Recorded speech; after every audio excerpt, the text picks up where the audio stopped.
ეს პრობლემა, რომელსაც ახლა ჩვენ ვხედავთ რეალურად, მიუთითებს იმაზე, რომ არც ერთ საჯარო უწყებას არ აინტერესებს ხალხის პრობლემები. 5 სკოლა, რომელიც გაჩერებულია, დანგრეულია და სასწავლო პროცესი არ მიმდინარეობს.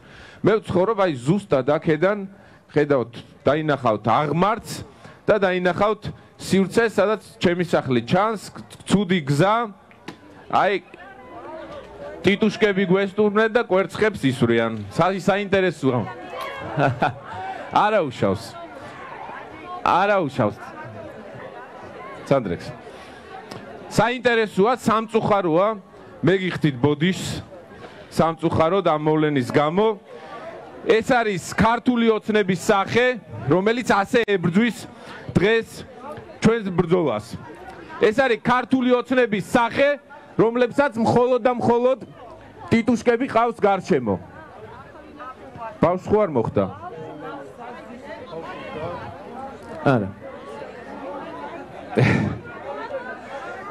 ესეთი სასაცილოა ხოლმე ქართული ოცნება. მეგობრებო, მადლობა ამ ენერგიისთვის. ასეთი სასაცილო მცდელობებით, რა თქმა უნდა, ვერაფერს ვერ გააკეთებენ. ეს არის მათი მინუსი, რომ ბედისტოლა ადამიანებს ესვრიან კვერცხებს ჩირგვებიდან, იმ ნანგრევებიდან, სადაც ახლა სკოლა უნდა იდგეს.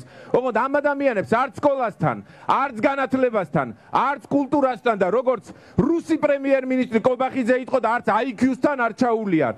არანაირი კავშირი არ აქვს ამ ადამიანებთან, არც ეროვნულობასთან, არც ქართველობასთან, არც ქალობასთან და არც კაცობასთან.